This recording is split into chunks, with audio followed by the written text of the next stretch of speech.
जय हिंद साथी, हम आपका स्वागत करते हैं हमारे पूर्व एजुकेशन यूट्यूब चैनल में, जिसमें हमने आपको पहले से ही टॉपिक पढ़ा दी। हिंदी हमने स्टार्ट की है, जैसे कि हमने पहले वर्णमाला स्टार्ट कराया है। उसके बाद हमने आपको पढ़ाया है शब्द रचना। शब्द रचना हमने 3 पार्ट में पढ़ाया है, उसका first, second and third part. आप सीरीज़ वाइज़ देख सकते हैं, हमने पार्टों के नाम भी डाले हैं, तो आपको कहीं भी दिक्कत नहीं आएगी। आपको ज़्यादातर देखना नहीं पड़ेगा कि कौन-सा पार्ट कौन-सा है, तो हमने नंबर वाइज़ डाला है। तो अगर आपने नहीं देखा है, तो जाकर उनको देखिए पहले, कहीं भी आपको दिक्कत नहीं आएगी। उसके बाद हमने पढ़ाया आपको संज्ञा। एक ही वीडियो हमने आपको फुल कंप्लीट पढ़ा दिया है संज्ञा, जिसमें आपको कहीं भी छूटा नहीं है। अब इसके बाद हमने आपको स्टार्ट करते हैं आपका सर्वनाम। संज्ञा को जिस प्रकार आप नाउन कहते हैं, यानी किसी व्यक्ति, वस्तु या स्थान के नाम को हम क्या कहते हैं?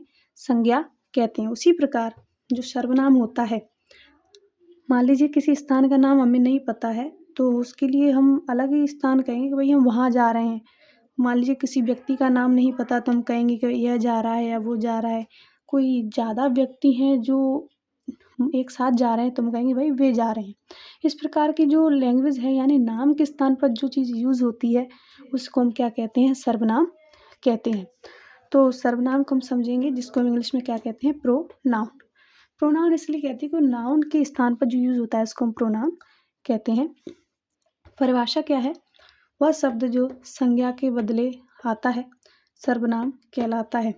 जैसे वह, वो या वे, हम।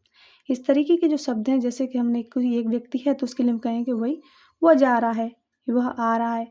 और अगर हमें उसका नाम पता है, तो हम कहेंगे मोहन आ रहा है। अगर हमने किसी व्यक्ति को नाम लेके पुकारा है, तो यानी वो क्या है? संज्ञा है। और अगर हमने उसका नाम लेकर नहीं पुकारा है और हमने कहा कि भई वह आ रहा है, तो इस तरीके का जो शब्द हो जाएगा, वो हो जाएगा हमारा सर्वनाम। क्या हो जाएगा? सर्वनाम। नाम से ही पता चल रहा है कि सर्वनाम, ये सर्वनाम किसी भी व्यक्ति के लिए यूज़ हो सकता है, यानी सभी के लिए यूज़ हो सकता है, इसलिए सर्वनाम। किसी का नाम तो होगा, तो हम प्रॉपर उसी को बुलाएँगे, लेकिन सर्वनाम में हम कहेंगे भई, ये अगर किसी व्यक्ति का नाम नहीं पता है, तो हम उसे आराम से बुला सकते हैं, इसलिए इसको कहते हैं भई सर्वनाम। तो ये सबका नाम है, यानी अगर किसी व्यक्ति का नाम नहीं पता है, तो ये सबका नाम है, इसलिए इसको कहते हैं सर्वनाम। जैसे वो, यह, वे, हम। इस तरीके के जो शब्द आ जाएँ, इसको हम क्या कहेंगे? सर्वनाम कहेंगे।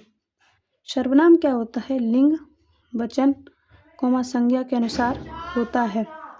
लिंग, वचन, संज्ञा के अनुसार होता है।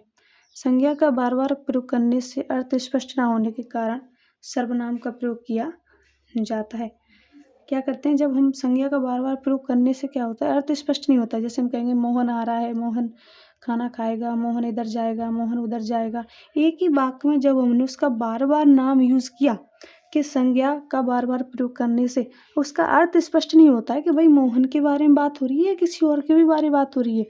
जो इतनी बार इसका नाम आ गया, तो अर्थ स्पष्ट ना होने के कारण सर्वनाम का प्रयोग किया जाता है। अगर कोई सेंटेंस है जिसमें हमने एक बार अगर उसका नाम इस्तेमाल कर लिया, तो उसके द्वारा उस पे हम उसका नाम नहीं, फिर दोबारा हम उसका सर्वनाम यूज़ करते हैं। तो इसलिए इसको कहा गया है कि संज्ञा का बार-बार प्रयोग करने से अर्थ स्पष्ट न होने के कारण सर्वनाम का प्रयोग किया जाता है। सर्वनाम के 6 भेद होते हैं। कितने होते हैं? 6 भेद होते हैं। पहला होता है पुरुषवाचक सर्वनाम। पुरुषवाचक सर्वनाम, इसमें पहले से ही बता रहा है, देखिए पुरुषवाचक यानी पुरुष की भूमिका बताएगा, और व्यक्ति दुनिया में 3 तरह के ही होते हैं। अगर समाज में कोई बात पहुँचानी है, तो 3 तरह के होते हैं। तो वह शब्द जो किसी पुरुष के बदले प्रयोग किया जाता है, उसके 3 प्रकार होते हैं। कितने होते हैं? 3 प्रकार। तो पुरुषवाचक सर्वनाम क्या होगा? जो शब्द जो किसी पुरुष के बदले में प्रयोग किया जाता है, यानी कोई पुरुष है और उसका हमें नाम नहीं पता है, तो उसके स्थान पर जो शब्द यूज़ होता है, उसको हम कहेंगे पुरुषवाचक सर्वनाम। या 3 प्रकार के होते हैं, जैसे कि उत्तम पुरुष, मध्य पुरुष, और अगला होता है अन्य पुरुष, जिसको कहते हैं प्रथम पुरुषवाचक। तो वह शब्द जो वक्ता स्वयं के बदले प्रयोग करता है, क्या करता है? स्वयं। उत्तम पुरुष को होता है कहने वाला, जो स्वयं के बारे में बात, जैसे अभी हम आपको सुना रहे हैं, तो आप क्या हो गए हमारे, हम क्या हो गए? उत्तम पुरुष। वहीं आप क्या कर रहे हैं? सुन रहे हैं। तो देखो, वह शब्द जो वक्ता स्वयं के बदले प्रयोग करता है, जैसे मैं, हम, इस तरीके के जो शब्द आते हैं, वो आता है उत्तम पुरुष में। किसमें आता है? उत्तम पुरुष में। अब मान लीजिए मुझे आपका नाम नहीं पता है, लेकिन मैं फिर भी आपसे पढ़ा रहे हैं, तो बोल रहे हैं, तो आप सुनने वाले हो गए, यानी श्रोता। क्या हो गए? सुनने वाले, श्रोता। सुनने वाला व्यक्ति क्या हो गया? श्रोता। तो उसको कहेंगे हम मध्य पुरुष। वह शब्द जो वक्ता के श्रोता के बदले प्रयोग आता है, जैसे तू, तुम, आप। हम कहते हैं चैनल में, हमारे यूट्यूब चैनल में आपका स्वागत है। आपका ये जो हमने इस्तेमाल किया, यानी वो आप क्या हो गए? मध्य पुरुष हो गए हैं। आप क्या हुए? मध्य पुरुष हो गए। तो इस प्रकार वह शब्द जो वक्ता श्रोता के बदले प्रयोग आता है, जैसे तू, कोमा तुम, कोमा आप। इस तरीके के जो शब्द होते हैं मध्य पुरुष में आते हैं। और इन्हीं मध्य पुरुष को हम क्या कहते हैं? ये पुरुषवाचक शब्द के। अब आपने देखा कि ये तो क्या हो गया? उत्तम पुरुष कहने वाला, मध्य पुरुष सुनने वाला। वहीं तीसरा होता है क्या? अन्य पुरुष। क्या होता है? अन्य पुरुष। आपने यहाँ तक स्क्रीनशॉट ले सकते हैं, और कहीं भी अगर आपको समझ में नहीं आ रहा तो वो भी हमें बता सकते हैं।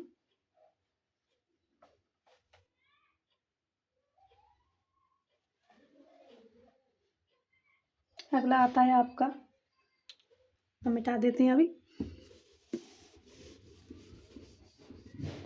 हम ज़्यादातर आपको ज़्यादा टाइम आपका बर्बाद नहीं करते हैं, क्योंकि हमें पता है एजुकेशन में अगर हम आधे घंटे से कम वाली वीडियो में अगर हम आपका 10 मिनट या 5 मिनट बातों में निकाल देंगे तो फिर आपका टाइम बर्बाद होगा। इसलिए हम ज़्यादातर पढ़ाई से संबंधित ही चीज़ें बातें करते हैं आपसे, कोई भी अन्यथा कोई अलग बात हम नहीं करते हैं।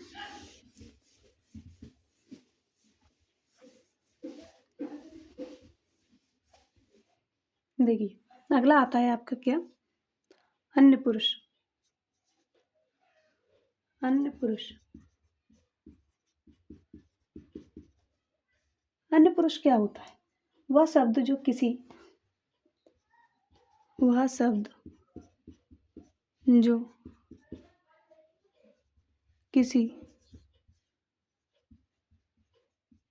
वह शब्द जो किसी अन्य व्यक्ति के लिए आता है, अन्य व्यक्ति के लिए आता है। वह शब्द जो क्या होगा? किसी अन्य व्यक्ति के लिए आता है। मान लीजिए हमने कहा कि हम जो कह रहे हैं, तो हम क्या हो गए? प्रथम पुरुष। आप सुन रहे हैं, यानी श्रोता हो गए, सुनने वाले, तो आप मध्य पुरुष हो गए। अब आप इस चैनल के बारे में, इस एजुकेशन प्लेटफॉर्म के बारे में किसी और को बताएंगे कि भाई नंबर बाय हमको हिंदी अच्छे से पढ़ने को मिल रही है, हमारा समय भी बर्बाद नहीं हो रहा है, तो आप उस यूट्यूब चैनल पर देख सकते हैं। तो उसको अगले व्यक्ति ने आपकी बातों को सुना। हमारे दोनों की जो वार्तालाप थी, जैसे हमने आपको बताया, आपने समझा, आपने किसी और व्यक्ति को बताया कि भाई हिंदी ऐसा पढ़ाते, तो अन्य पुरुष हो गया वह शब्द जो किसी अन्य व्यक्ति के लिए आता है। जैसे वह, वे, कोमा यह, कोमा ये चैनल को पढ़ लीजिए आप। भी जा रहे हैं, यानी किसी अन्य व्यक्ति के बारे में बात करते। ज़्यादातर आपने देखा हो कि आजकल व्यक्तियों के मन भावना में एक दूसरे की जो भावना होती है वो गलत होती है। जैसे कि हमने आपको कुछ चीज़ बताई, तो किसी अन्य व्यक्ति ने उसकी चुगली करके या कुछ बुरा भला बोल के किसी अन्य व्यक्ति को बता दिया। तो इसमें 3 पुरुष हो गए। एक तो कहने वाला कहता है भाई मेरी बात को किसी से मत बताना। सुनने वाला व्यक्ति होता है कि हाँ मैं नहीं बताऊँगा, तुम चाहे जो बोल दो। फिर वही जाके अन्य व्यक्ति को बता देता है। तो ये चीज़ें क्या होती हैं? अन्य पुरुष हो जाता है। तो इस प्रकार 3 व्यक्ति की भूमिका होती है। प्रथम पुरुष, मध्य पुरुष, अन्य पुरुष। 3 व्यक्ति होते हैं और तीनों में ही पता होता है। आपको पता है कि जब हमारा लोक बना तो 3 ही लोग, ब्रह्मा, विष्णु, महेश, ऐसा माना जाता है प्राचीन काल से कि भाई ब्रह्मा, विष्णु, महेश जो होते हैं, तीनों ने ही संसार का जो रचना है आधारभूत वो की है। तो 3 पुरुष वहीं से हो गए। तो प्रथम पुरुष, मध्य पुरुष और अन्य पुरुष। तो आपको ये समझ में आया होगा कि किसके शब्द हैं? पुरुषवाचक के शब्द हैं। अगला आता है आपका क्या? निश्चयवाचक सर्वनाम।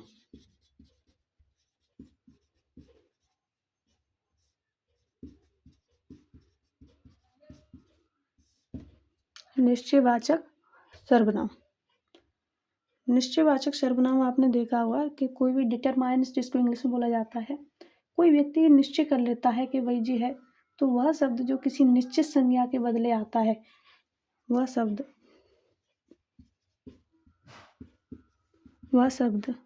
जो किसी निश्चित संज्ञा के बदले आता है। मान लीजिए कहीं भीड़ लगी है और आप किसी व्यक्ति को देख रहे हैं और आपको पहचान में नहीं आ रहा है जिस प्रकार ये व्यक्ति बैठे हैं। अब आपको पहचान में नहीं आ रहा है कि कौन सा व्यक्ति, तो एक व्यक्ति आया और उसने कहा कि नहीं ये वाला व्यक्ति, उसने इशारा करके कहा नहीं मुझे ये वाला व्यक्ति चाहिए। तो उसने हाथ जो निर्धारित किया ये वाला चाहिए, यानी वो उसने निश्चित कर दिया। तो वह शब्द जो किसी निश्चित संज्ञा के बदले आता है उसको हम क्या कहेंगे, निश्चितवाचक संज्ञा कहती हैं। जैसे आता है आपका शब्द में यह, कोमा वह, इसमें व्यक्ति संकेत करके कहता है, इशारा करके कि भाई ये व्यक्ति चाहिए मुझे, उसमें क्या होता है आपका निश्चयवाचक सर्वनाम होता है। वही अगला आता है आपका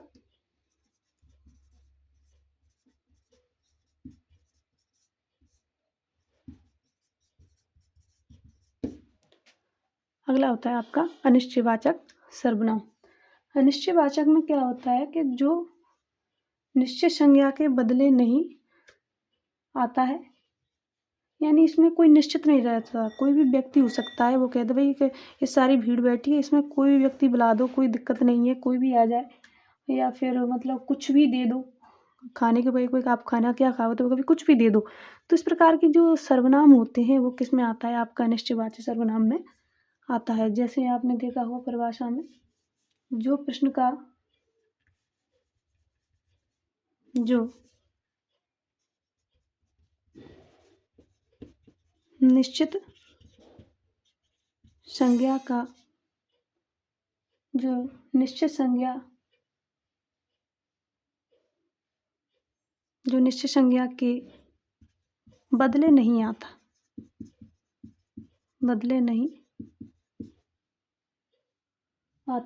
है, जैसे कोई, कोमा कुछ, जो निश्चित संज्ञा के बदले नहीं आता है, इसमें कोई निश्चित नहीं रहता कि कौन से व्यक्ति को बुला रहे हैं या कौन से स्थान पर जा रहे हैं। तो इस तरीके की जो संज्ञा और जो सर्वनाम होते हैं उन सर्वनाम को हम क्या कहेंगे, अनिश्चयवाचक सर्वनाम कहेंगे। जैसे एग्जाम्पल में ले सकते हैं, जैसे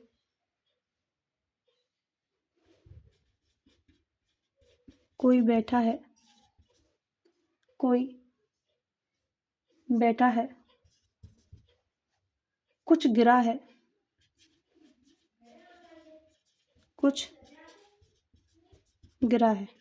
कोई बैठा है, पता नहीं है कौन बैठा है क्या है, कोई बैठा है, कुछ गिरा है।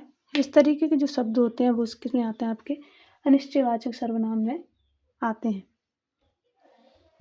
यहाँ तक आपने देख लिया होगा, कहीं दिक्कत आए तो समझा दीजिए, कमेंट करके लाइक करके बता सकते हैं। कहीं भी प्रॉब्लम आती है, ये हमारी लाइव क्लासेस नहीं है, ऑफलाइन क्लासेस है, तो आप बाद में भी कमेंट कर सकते हैं। हम आपको देखने के बाद उस पर चीज़ पे हम और काम करेंगे।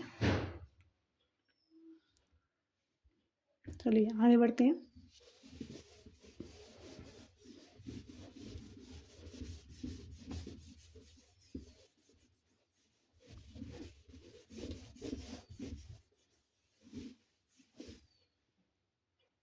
इसके बाद आता है आपका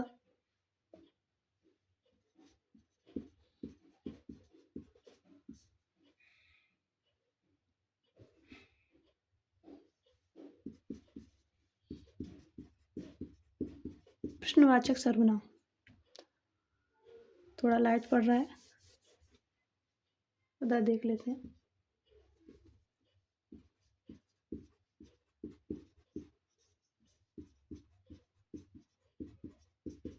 प्रश्नवाचक सर्वनाम। प्रश्नवाचक में क्या कहता है, जो प्रश्न का बोध कराए, जो प्रश्न का बोध। बोध का मतलब क्या होता है? बोध का मतलब होता है ज्ञान कराना, किसी व्यक्ति की जानकारी देना जो प्रश्न का बोध कराए। जैसे जैसे में लेंगे हम, जो प्रश्न का बोध कराए, कौन आया है? कौन आया है? प्रश्नवाचक की एक बात रहती है कि आपका आगे वाक्य में भी प्रश्नवाचक चिन्ह लगा रहता है, जिसको हम कहते हैं कि भाई बड़े बुजुर्ग की सिर पर ही टोपी होती है, तो जो प्रश्न करता है वो भी बड़ा बुजुर्ग ही हो सकता है, कोई छोटा व्यक्ति प्रश्न तो कर ही नहीं सकता, जो जानकार होता है वही करता है। तो कौन आता है, तो जिस पर टोपी होती है यानी क्वेश्चन मार्क चिन्ह होना चाहिए। कौन आया है? क्या गिर पड़ा? क्या गिर पड़ा? तो जो प्रश्न का बोध कर रहा है, इन वाक्यों से हमें पता चल रहा है भाई ये सामने वाला व्यक्ति हमसे प्रश्न कर रहा है और पता नहीं है कि कौन है क्या है। तो कौन आया है, क्या गिर पड़ा है, इसमें क्या होगा? हमारा प्रश्नवाचक सर्वनाम होगा। वहीं अगला होता है हमारा कौन सा? संबंधवाचक सर्वनाम।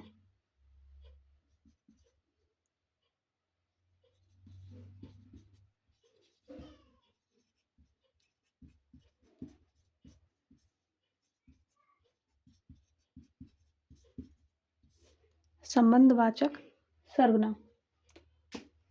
तो संबंध में क्या होता है? एक दूसरे की रिश्तेदारी होती है, एक दूसरे का संबंध होता है, किसी का भाई है, किसी की बहन है, या फिर कोई अन्य व्यक्ति जिसको जानता है, एक दूसरे से संबंधित होती है, उसी को हम क्या कहते हैं? संबंधवाचक सर्वनाम कहते हैं। वह शब्द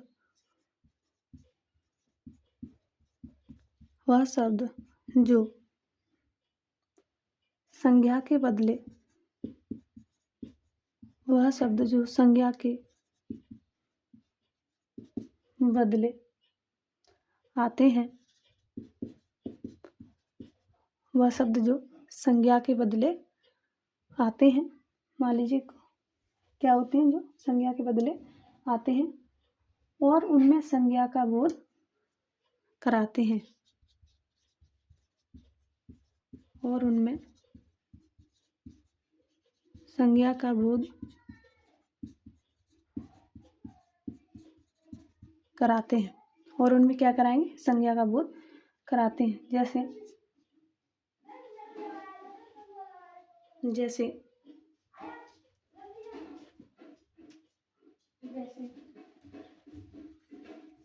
जैसे मैम एग्जाम्पल में लेंगे, जैसे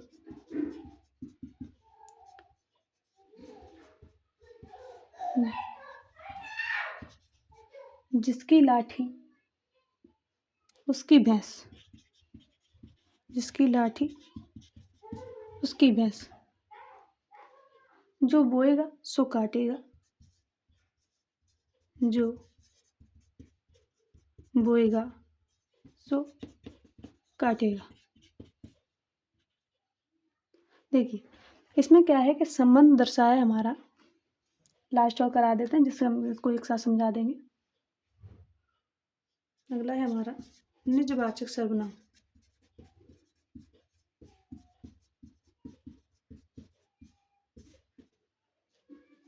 वह शब्द जो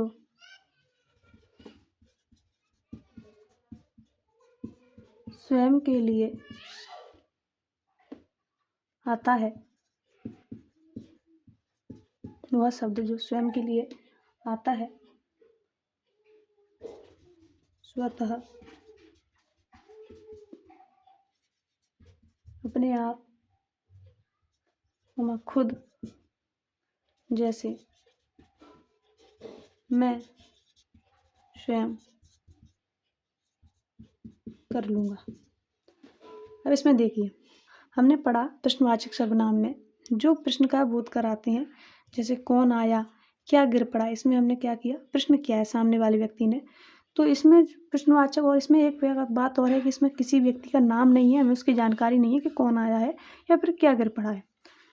तो एक तो यह है कि इसमें सर्वनाम है, दूसरा है कि इसमें प्रश्न कर रहा है तो प्रश्नवाचक सर्वनाम है। वहीं आ रहा है संबंधवाचक सर्वनाम। वह शब्द जो संज्ञा के बदले आते हैं, उनमें संज्ञा का बोध कराते हैं। संज्ञा के बदले जाते हैं और क्या करें, उनमें संज्ञा का बोध कराते हैं, यानी कौन सा व्यक्ति क्या है। जैसे जिसकी लाठी उसकी भैंस। अब जिसकी लाठी होगी उसी की भैंस होगी, ऐसा नहीं है कि जिसके पास लाठी नहीं है उसकी भैंस नहीं होगी। तो यानी इसमें संबंध है, भैंस किसकी, उसकी है, किसकी, जिसके पास लाठी है। तो संबंध है, यानी एक दूसरे से संबंध है तो दर्शाता। लाठी नहीं है तो उसके पास भैंस भी नहीं होगी, कहने का तात्पर्य ये है। तो जो बोएगा सो काटेगा। अगर किसी व्यक्ति ने, मान लीजिए किसी व्यक्ति के जीवन में कांटे बोए हैं तो उसको आगे चल के कांटे ही मिलेंगे, ऐसा नहीं है कि उसको फूल मिल जाएंगे। थोड़ा समय लगेगा लेकिन उसको, उसका जो किया है उसने अपनी ज़िंदगी में, उसका फल तो उसे मिलेगा। तो जो बोएगा सो काटेगा। तो इसका तात्पर्य है कि जो बोएगा सो काटेगा। अगर आपने गेहूँ बोए हैं खेत में तो गेहूँ ही काटोगे, ऐसा तो नहीं है कि आप बाजरा काट लोगे। तो हर चीज़ का समय रहता है। अगर व्यक्ति अच्छे कर्म करता है तो उसको अच्छा फल मिलता है, अगर कोई व्यक्ति बुरे कर्म करता है तो उसका बुरा ही फल मिलेगा। अगर आपने बुराई की है तो आप अच्छे कर्म की बिल्कुल भी अपेक्षा ना करें कि मुझे अच्छा मिलेगा।